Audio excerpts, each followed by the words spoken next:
우리가 잘 아는 사도 바울은 어느 한 곳에 오래 머물면서 목회를 못했습니다. 왜냐하면 바울을 잡아서 옥에 가두려고 하는 유대인들이 많이 있었기 때문입니다. 에베소에선 3년 머문 것이 아마 가장 길게 머물며 목회한 것이 아닌가 생각하는데요. 바울이 이제 에베소에 있을 때 이 고린도 교회 소식을 들었습니다. 교회 안에 이것저것 문제가 많으니까 바울이 고린도 교회 편지를 보내서 이래 이래 해결하십시오. 이래가지고 편지를 보낸 게 고린도 전서입니다. 고린도 교회에 보내는 첫 번째 편지. 그리고 지금 우리가 이제 고린도 교회에 보낸 두 번째 편지를 우리가 이제 보게 되는 거죠. 이것은 고린도 교회 안에서조차 바울에 대해서 반감을 가진 사람이 있었기 때문에 어느 정도 좀 설명하고 해명할 일이 필요했습니다. 그 반감을 가진 이유는 뭐냐면 바울이 무슨 예수님의 12 제자에 들지 않는데 왜 사도라고 하느냐? 바울이 예수님 밑에서 3년간 훈련받지도 않았는데 무슨 예수 그리스도의 종이고 사도고 말씀을 전하고 목회자고 지도자고 어찌 네 맘대로 하느냐? 이런 공격이 많이 있었죠. 그래서 바울이 고린도 교회에 다시 편지를 보내서 이런 자신의 사도직에 대한 오해를 풀어주려고 그런 목적으로 우선 고린도 후서를 쓴 줄로 압니다.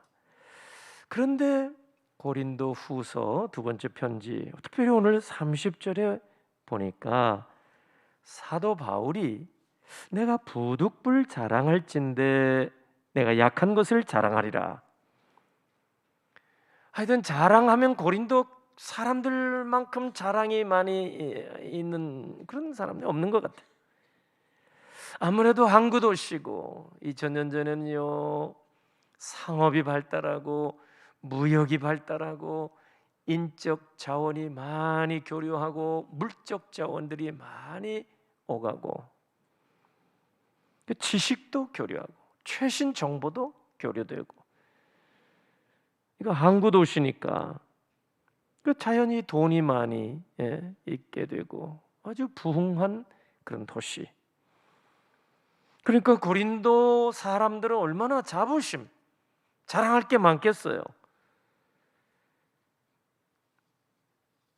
과거에 항구 도시 가운데 여수나 목포 이런 데는요 재미나는 말이 생길 정도로 한때 대단했던 것 같아요. 왜냐하면 여수 가서 돈 자랑하지 마라 그런 얘기 있었잖아요.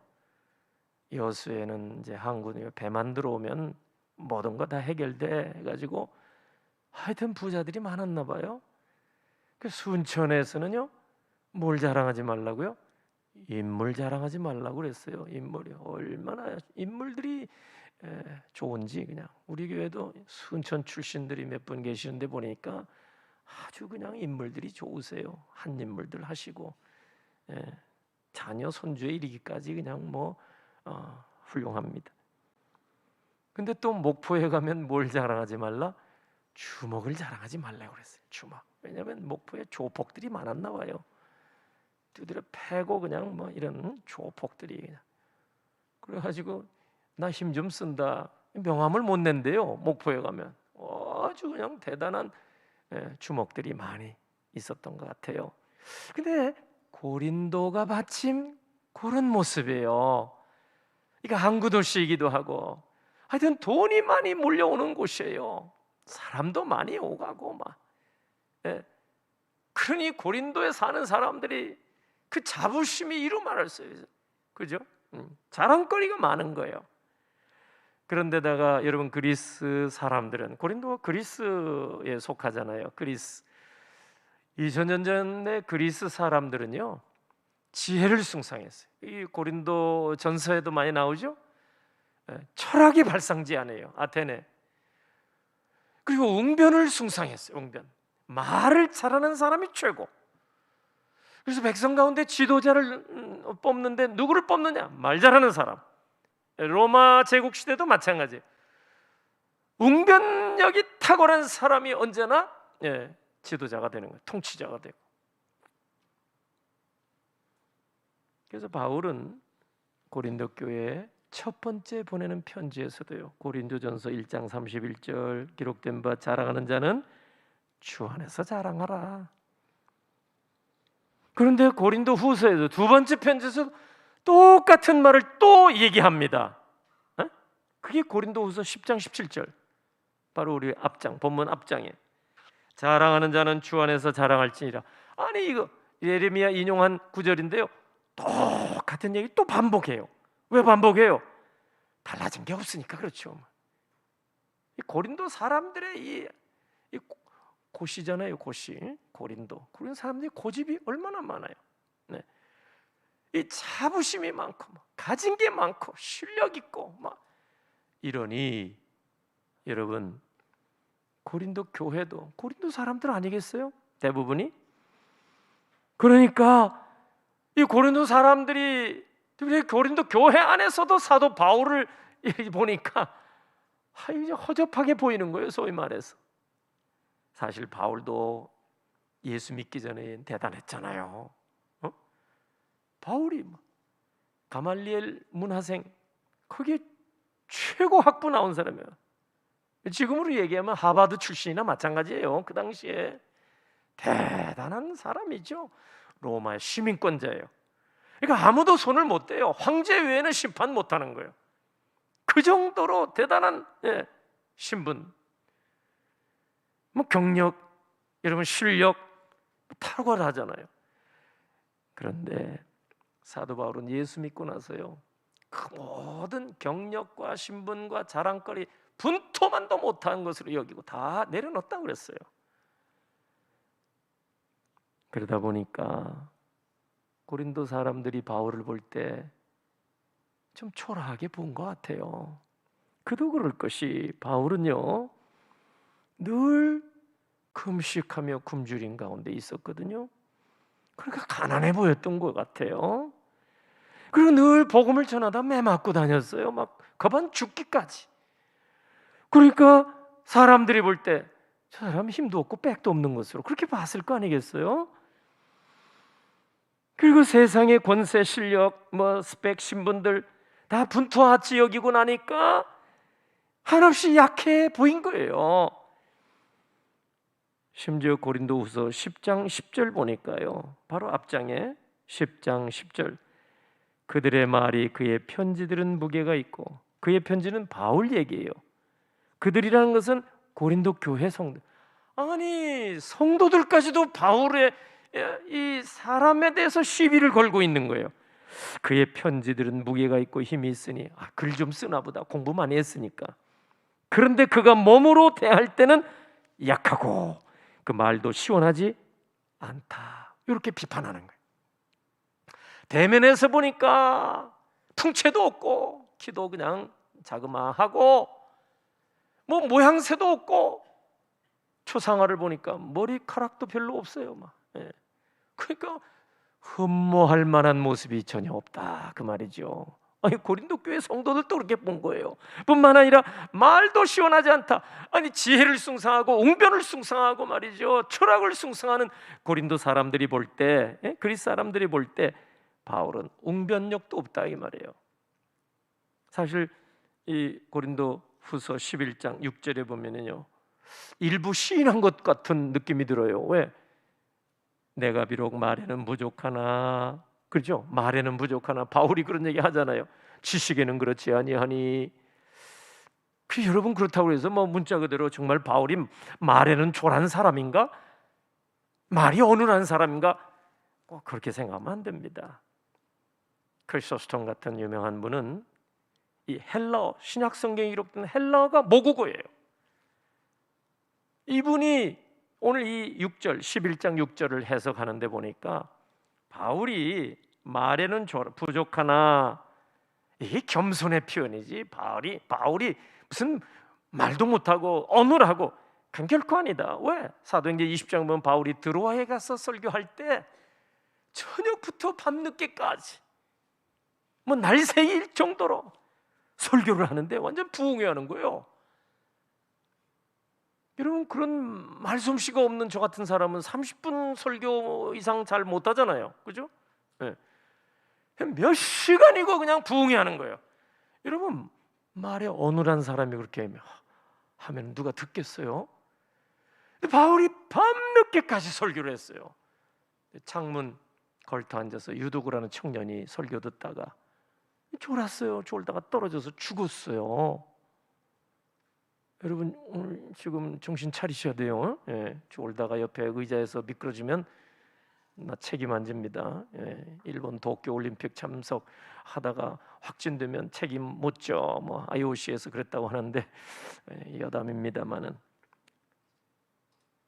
그 정도로 바울이 크리스토스톰 얘기해요. 언변의 능력이 탁월한 사람이다 말이에요. 자기 모국어로 성경을 읽을 때 그렇게 얘기를 하는데, 여러분, 우리가 좀 이해할 만하잖아요. 겸손의 편이라 그 말이죠, 바울이. 그러나 어쨌든 사도 바울은 자기를 드러내지 아니하고 언제나 자기 약한 것을, 고린도 교회에 보내는 첫 번째 편지 2장 1절에 보면 나는 말과 지혜의 아름다운 것으로 이렇게 복음을 전하지 않았노라. 2장 2절, 내가 너희 중에서 예수 그리스도와 그가 십자가에 못 박히신 것 외에는 아무것도 알지 않기로 작정하였습니다. 그건 바울의 자랑이 있다면 십자가예요. 예전 같으면 자기 스펙 자랑하고 화려한 경력, 신분, 실력, 능력, 인맥, 그런 거 자랑하고 싶을. 근데 예수 믿고 나서 다 분토와 같이 여기고 그 자랑 안 했어요. 나 이렇게 부족합니다. 겸손하게 사도 바울이. 그러니까 이 바울이 깨달은 일체 비결이 뭐냐면 우리 그리스도인의 능력은 어디에 있느냐? 약한 데 있다, 이 말이죠. 여러분, 우리가 전도, 복음 전도할 때 이거를 귀담아 들어야 되는 거예요. 기독교 복음의 가장 중요한 특징은 뭐냐면 약한 거라는 거예요.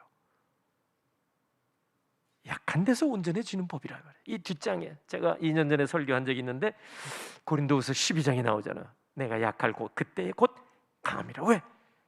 내가 힘을 빼면 그때 성령께서 능력 주시고, 내가 부족합니다 겸손하게 엎드리면 하나님이 능력을 주실 터이니까. 사도 바울의 고백입니다. 그래서 바울은 십자가 복음을 전할 때 헬라의 지혜로 포장하지 않았어요. 예쁜 포장지 이렇게 하지 않았어요. 로마의 웅변술로 각색하지 않았어요. 원색적인 복음 그대로, 십자가에 피 묻은 복음 그대로. 어떤 사람들에게는 거리끼는 것이 되고 이 복음이, 어떤 사람들에게는 이게 어리석게 보이는 거예요. 누가 여러분 이 복음을 여러분 거리낌으로 받았겠어요? 유대인들이겠죠. 왜? 이 복음이 증거하는 예수 그리스도를 십자가에 모르고 막 죽였으니까, 죽여라 했으니까. 알고 보니까 하나님의 아들 예수 그리스도. 그 복음을 들을 때마다 속에 아유, 우리가 너무 했나 보지? 막 이런 생각했겠죠. 거리낌으로 받았어요. 또 여러분, 복음을 들을 때에 누가 어리석은 것으로 생각했겠어요? 헬라 사람들이에요. 그리스 사람들이에요. 고린도 사람들이에요. 왜? 자기네들은 지식 최고로 생각하고 지혜 최고로 생각하고, 복음을 들으니까 예수님이 와셔서 섬기고 십자가 지고 이게 아무것도 아닌 것처럼 생각한 거예요, 헬라 사람들이. 그러나 능력이 어디에서 나타났다고요? 바로 십자가예요. 왜? 십자가로 끝난 게 아니니까. 사흘 만에 예수님이 사망 권세이시고 부활하셨기 때문입니다. 능력이 약한 데서 인류 구원의 길을 십자가의 은혜로 열어주신 것입니다. 그래서 오늘 본문 30절에 내가 부득불 자랑할진대 내가 약한 것을 자랑하리라. 그 증거를 실예를 하나 드는데 32절 33절에서 다메섹에 있을 때 하도 유대인들이 바울을 잡으려고 정치인들과 결탁해가지고 말이죠. 그래서 다메섹에서 아레다 왕의 고관이 나를 잡으려고 다메섹 성을 지켰으나 나는 광주를 타고 들창으로 성벽을 내려가 그 손에서 벗어났노라. 이 아레다 왕은요, 렌스키, 유명한 주석학자 렌스키에 따르면 그 헤롯 대왕의 둘째 아들인 헤롯 안디바 이 왕이라고 얘기를 합니다. 다 그 동네 사람들이에요. 바울을 어쨌든 죽이려고. 그러니까 이 아레다 왕이 세운 이 다메섹의 성주, 여기 고관이라고 했는데 성주의 성주. 그 유대인들이 막 부탁하고 그러니까 보초들을 이렇게 성문에 쫙 배치해서 바울이 나갈 때 체포하려고. 근데 이 소식을 미리 듣고 바울이 성벽 문에 난 창문을 타고 광주리 타고 피신한 거예요. 참 이게 바울의 모습은 아닌 것 같죠? 능력의 종인데 이렇게 약한 모습을 어떻게 보면 체면구기는 모습 아니에요? 네, 그 약한 모습을 숨김없이 드러냅니다. 나는 성경을 보면 참 아름답게 포장하지 않아요. 미화하지 않아요. 베드로 실수 좀 가렸으면 얼마나 좋아요. 여러분 풀타르크 영웅전 보면은요 진짜 영웅담만 얘기하는 거예요. 근데 성경은 그렇지 않아요. 이렇게 하나님의 종들이 실수하고 다윗 같은 하나님의 마음이 합한 자가 실수하고 베드로 같은 예수 그리스도의 수제자가 3번씩 예수님 모른다고 도망가고 말이죠. 바울 같은 하나님의 종도 이렇게 연약한 모습을 그대로 숨김없이 드러내고 있잖아요. 능력이 어디서 나와요? 고린도후서 12장에 약할 때, 우리가 힘 뺄 때 성령이 그때부터 역사하신 거예요. 우리가 힘을 가지고 있을 때, 스펙을 가지고 자랑할 때, 우리의 언변과 웅변수를 자랑할 때, 그럼 네가 알아서 해라. 하나님이 간섭하지 않았어요. 연약할 때, 눈물로 엎드릴 때, 주여 나를 불쌍히 여기소서 할 때, 그때 하나님이 개입하셔서 하나님이 우리 대신 일하실 줄로 믿습니다. 세상은 지도자가 되려면요 강해야 된다, 지혜로워야 된다, 능력의 모습을 보여야 된다 이렇게 말합니다. 그래서 우리가 강한 거 자랑하고 싶잖아요. 뭔가 남들보다 나은 거 있으면 자랑하고 싶잖아요. 남들보다 많이 이렇게 배우고 여러분 가짓게 되면은 자랑하고 싶은 거예요. 돈과 실력을 자랑하고. 그러나 여러분, 우리도 하나님의 백성들조차도 가진 것, 있는 것, 배운 것, 힘과 실력을 자랑한다면 세상이 여러분 우리 얘기를 안 듣게 될 것입니다. 바울이 그걸 몰랐겠어요? 그걸 아니까 약한 것을 자랑하게 된 거예요. 예수님이 모르겠어요? 다 아시니까 십자가까지, 여러분 희생의 제물의 자리까지, 끔찍한 자리까지 가셨던 것입니다. 제가 몇 달 전에 몇 달 전이 아니에요. 작년에 1년 전이네요 벌써. 네. 그 이혜인 시인, 수녀 시인 있죠. 시를 한 편 제가 인용한 적이 있어요. 그때는 막 오후 예배 시간에 잠깐 얘기를 해서 자세히 말씀 못 드렸는데 2010년도에 이분이 희망은 깨어있네 시집을 출간했는데 그 시집에 나온 한 편의 시가 제 눈길을 끌었어요. 제목은 종이에 손을 베고. 이혜인 시인이 암 수술을 받았어요 그때. 그리고 방사선 치료를 28번, 그리고 항암 치료를 30번, 이렇게 그 서문에 보면 나오는데 받았어요. 그리고 거기에 이제 고백한 말이 나오는데, 오늘은 내 남은 생애의 첫날이라고 생각하며 삽니다. 이런 이제 자기 고백이 거기 담겨 있어요. 이제 그때 쓴 시가 바로 종이에 손을 베고, 이 종이 쪼가리에 손을 베고. 그러잖아요. 우리가 이 종이에 손을 벨 수 있잖아요. 우리는 그냥 지나치는데 이 시인의 눈으로는 그걸 아름다운 한 편의 시로 이렇게 만들어냈더라고요. 한번 들어보세요. 종이에 손을 베고. 이혜인. 눈부시게 아름다운 흰 종이에 손을 베었다. 종이가 나의 손을 살짝 스쳐간 것뿐인데 피가 나다니, 쓰라리다니. 나는 이제 가벼운 종이도 조심조심 무겁게 다루어야지 다짐해 본다. 세상에 그 무엇도 실상 가벼운 것은 없다고 생각하고 또 생각하면서 내가 생각 없이 내뱉은 가벼운 말들이 남을 피 흘리게 한 일은 없었는지 반성하고 또 반성하면서 이혜인 시인의 종이에 손을 베고 쉽니다. 우리는 피를 흘리는 것은 전쟁에 나가야 뭐 칼 맞고 총 맞고 막 그래 피 흘리는 줄로 생각하지만 여러분 칼을 쓰다가 그러면 손 베이고 다치고 뭐 그러잖아요. 그런데 아무 힘이 없는 종이 쪼가리 여기에도 어떻게 하다가 보면 우리 그런 경험이 많잖아요. 이게 손이 베일 때가 많아요. 피가 나요. 이 아무 힘이 없는 종이 쪼가리 한 장이. 이야, 세상에 우리가 칼로 베임을 당하면 몰라. 이런 것에 우리가 이렇게 피 흘리기까지? 이야, 그렇게 연약한 존재라 이 말이죠.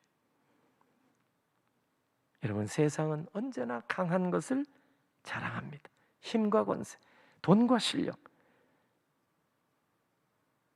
근데 우리가 어느 세월에 그걸 따라잡고 우리가 자랑할 만한 그런 위치가 되게 무시해서가 아니라 여러분 돈으로 힘으로 실력으로 여러분 세상 사람들에게 우리가 무엇으로 자랑해야 세상 사람들이 여러분 우리가 전하는 말에 귀를 기울이게 될까요? 바울의 고백을 들어보세요. 약한 거 외에는 없다. 우리가 돈을 자랑한들 세상에 여러분 우리의 말에 귀를 들여주겠어요? 우리 인맥을 자랑해봐야 세상 사람들이 우리에게 귀를 기울여 주겠습니까? 바울이 일찍이 깨달은 비결입니다. 오늘 본문 30절에 내가 부득불 자랑할진대 내가 약한 것을 자랑하리라. 사도 바울은 십자가 자랑한 거예요. 그리스도의 능력이 아니라 약한 것, 십자가. 그러나 패배한 것 같이 보이는 십자가로 주님은 우리의 모든 죄를 사해 주시고 우리에게 영생 구원의 길을 활짝 열어주셨습니다. 이 십자가가 바울의 자랑이요 오늘 우리의 자랑이 되기를 주의 이름으로 축원합니다. 이번 초청주일에 우리가 무엇을 자랑해야 전도가 될 수 있을까요? 우리의 가진 것을 아무리 자랑한다고 해서 세상은 감동받지 않을 겁니다. 모르긴 몰라도 세상이 감동받게 하려면 한 가지 공감밖에 없습니다. 공감. 우리가 약함을 자랑하게 되면 세상은 공감하게 될 것입니다. 여러분 세상이 강한 것 같이 보여도요 알고 보면 세상은 약합니다. 세상에서 강하게 보이는 사람들 알고 보면 오히려 약합니다. 약하기 때문에 사람들 앞에서 더 강하게 보이려고 하는 거예요. 심리적으로 가장 약한 사람이 과도하리만큼 강한 모습을 의지적으로 보이려고 하는 법입니다. 알고 보면 세상 사람들은 약하고요 외롭습니다. 알고 보면 다 아픔이 있고 아픔이 없는 사람, 상처 없는 사람 어디 있어요? 어두운 그늘이 없는 사람이 세상에 어디 있겠습니까? 우리가 약함을 자랑하게 되면 세상 사람들이 마음을 열게 됩니다. 공감하게 됩니다. 우리가 약할 때 강함 되시는 주의 능력을 경험하게 될 줄로 믿습니다. 이게 복음입니다. 교회 자랑할 거 없습니다. 뭐 우리 크게 자랑할 것도 없지만 더더욱이 목사 자랑할 게 뭐 있겠어요? 에? 안 믿는 분들이 모인 곳에 가면 목사가 왔습니다면 다 도망가요. 슬쩍 자리를 다 떠나요. 목사 혼자 남아요. 에? 야, 이 세상이 그래요 지금. 그래도 우리 교회 와서는 제가 이렇게 여러분들이 앉아주시고 끝까지 경청해 주시고 얼마나 좋아요. 안 믿는 사람 가면은 목사는 뭐 진짜 명함도 못 내요. 예? 감사한 거죠. 여러분 자랑할 게 뭐 있어요? 사람 자랑할 게 뭐 있어요? 건물 자랑할 게 뭐 있어요? 우리가 하고 있는 거 자랑할 거 하나도 없어요. 심지어 예수의 능력도 막 병 고침 받았다. 이것도 사실은 2차, 3차예요. 중요한 것은 예수 그리스도 십자가예요.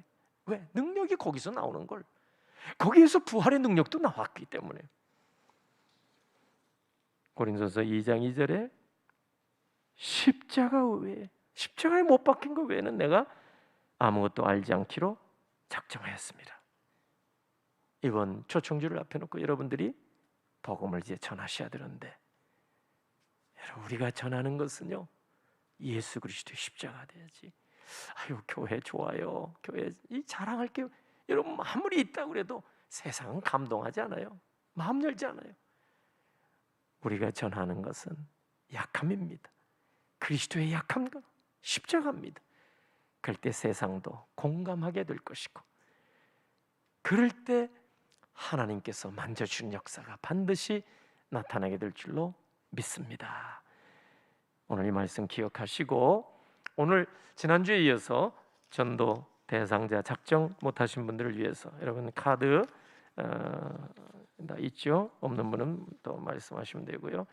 오늘 한번 다시 또 2차 작정해서 헌금 시간에 제출하시고, 이름만 이렇게 써도 연락처하고 좋겠습니다.